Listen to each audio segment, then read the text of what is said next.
Welcome back to that God Power channel. This is the channel where we're going to unlock the God Power that's laying dormant on the inside of you. But first today, what we're going to do is we're going to continue with our breakdown of Matthew, the book of Matthew from the Bible. And this is a really good breakdown because in it, Jesus is teaching a lot of things on how to unlock your God Power. So that's why we're studying it. And today we're on chapter 14. So if you haven't seen chapter 13, I advise that you go back and click on the last video. Chapter 13 is pretty good. It was about Jesus was teaching a lot of parables and explaining it to everybody. So in chapter 14, as we go on, it starts off with Herod and King Herod. And it's like when Herod heard about Jesus, he was like, yo, this must be John the Baptist come back to life. And that's why he could do all these miracles. So previously, Herod had arrested John the Baptist, and he wanted to kill John because John told him that marrying the girl that he wanted to marry was against God's law. Herod wanted to marry like his brother's wife or something like that. And so obviously that's, you know what I'm saying, that's pretty not cool.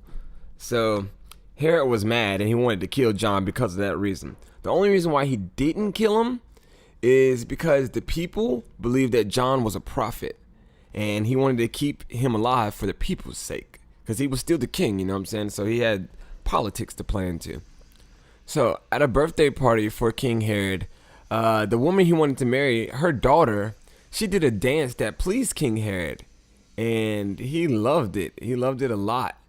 And he basically, he promised that he would give her anything that she wanted because that dance that she did was so good. Now, it doesn't say what kind of dance, but in order to please a king like that, you know what I'm saying, either she was doing some dope new moves that he's never seen, like the Harlem Shake and, you know what I'm saying, like hit the folk, or it was lap dance. But that's just speculation. So she got a chance to get whatever she wanted, and what she actually wanted was, she said she wanted the head of John the Baptist on a tray. Like she wanted his head. She was sick. So King Herod instantly made it happen. But he regretted that public promise that he made to her because he promised her she could have anything in the public, and that's what she wanted. But he did not want to kill John. So it happened, and he did kill him. And then John's disciples went to go tell Jesus what happened. And when Jesus heard about what happened, he was sad. He got on a boat to a remote location. I'm guessing he did that just because he was just trying to go grieve because he was sad that was his homie. But the crowds followed him out there to that boat, and they just followed him. And what he did, while he was grieving, you know what I'm saying, he healed all of the sick amongst them because he had compassion for them. And then it started to get late, and the disciples was like, Jesus, we gotta send these people home so they can buy food for themselves. But Jesus was like, that's not necessary. Why don't you just feed them? And then the disciples were like, but we only got 5 loaves of bread and 2 fish. And then Jesus said, bring it to me. And Jesus, he looked up to the heavens and he blessed the food. Then he broke the bread into pieces and he gave it to his disciples who distributed it to all the people. And at the end of that, they had 12 baskets of leftovers and 5,000 men were fed, in addition to the women and children. So probably like closer to 10,000 people was fed. And this is a miracle that is noteworthy in the Bible because, I mean, although, yeah, Jesus did bring people back to life before this, which is, that's crazy, that's dope. Like he just changed 5 pieces of bread and 2 fish into enough food to feed 5,000 plus people. Like, if you could imagine just being a disciple and be like, bro, we only got 5 loaves of bread and 2 fish. What are we going to do? Looking out at a crowd. Like, I don't know if anybody's ever been on stage and seen like a crowd of 5,000 people, but that's a lot of people. And then he just passes out, and then there's still leftovers at the end. Like, that is miraculous. And I think it's just worthy of talking about. But anyways, immediately after he finished feeding the people, Jesus insisted that his disciples get back on the boat and cross over to the other side. And he sent all the people home. And what he did is he went into the hills by himself to pray. And I'm guessing he wanted to still get his alone time from the news that he had heard prior. And so then nighttime rolled around, and the disciples, they were on the boat, but they were in a really, really bad storm. And it was about 3 o'clock in the morning when they're just like panicking in this storm, and they just saw Jesus walking towards them on the water. They were horrified.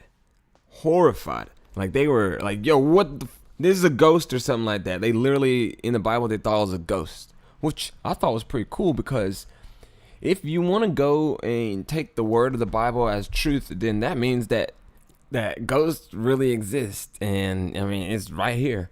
So either way, verse 27, Jesus spoke back to them. He was like, don't be afraid. Take courage. I'm here. And then Peter, he was like, all right, if it is really you, Lord, tell me to come out and walk on the water with you. Now, I don't know if Peter was like, yo, that's some miraculous stuff, I want to do it too. Or he was really just trying to test God. But Jesus was like, yeah, come on out. And so Peter got out the boat and he walked on the water too. But when he saw the strong winds and all the waves crashing around him, he was scared and he started to sink. He was like, save me, Lord. Honestly, don't know if that's Peter's voice or not, but moving on. Jesus actually did save him. And he was like, yo, you have so little faith. Why did you doubt me? And I think that's a notable line as well, because that's Jesus asking, why did you doubt me? You have so little faith. I'm right here in front of you, bruh. Like, you are doubting me, and I'm right here standing on the water. You know what I'm saying? You're standing on the water too. What are you doubting? So a lot of times in our lives, we look at all the little miracles and we just overlook them. You know what I'm saying? All the little miracles that we've been blessed with, we overlook them.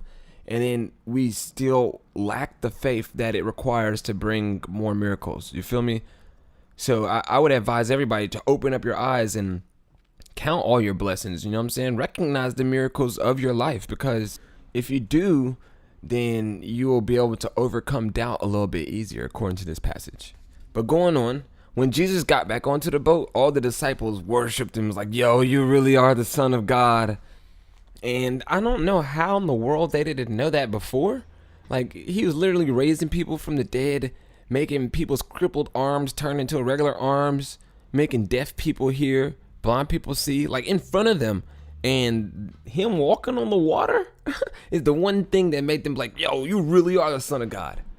But I don't know how they were thinking. Maybe they seen other miracles like that before, but I don't know. I would have been convinced if I seen him just healing a big ass crowd of people. Like, whoa, dude, you're something special.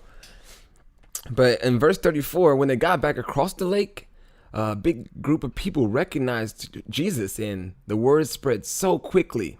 And all those people started bringing all their sick and all their deaf people and all their lame people to Jesus to get healed. And everybody who touched his robe, through their faith, they got healed. So all they had to do was touch him. And through their faith, they were actually healed. And it's been a motif up to this point, that theme up to this point, that Jesus has been healing people with their own amounts of faith.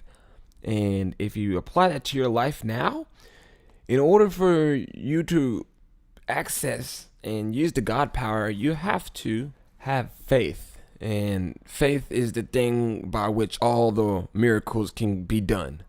But that is the end of chapter 14. I hope somebody learned something. I hope you took something away. I think that Jesus is so dope in how he's doing all these miracles. And hopefully the way that I'm sharing the story enlightens y'all, so you can get a better understanding of these stories from the Bible. But other than that, I will be breaking down chapter 15 soon. So make sure you click the like and subscribe and click the notification bell so you can get notified every time I do post, so you don't miss chapter 15, because this is really, really dope. I just read it again and it's really good. I can't wait to share it with y'all. But again, thank you for rocking out with me. I hope y'all have a wonderful, beautiful, blessed, lovely, all that day. And remember that you got that God power. Loving the God power. I got the God power. Tapping the sources, calling the vibes. I just thank God I'm alive. I just thank God that I'm fly. I just thank God for my rhymes. Every night, these lyrics that's up in my spirit, I know that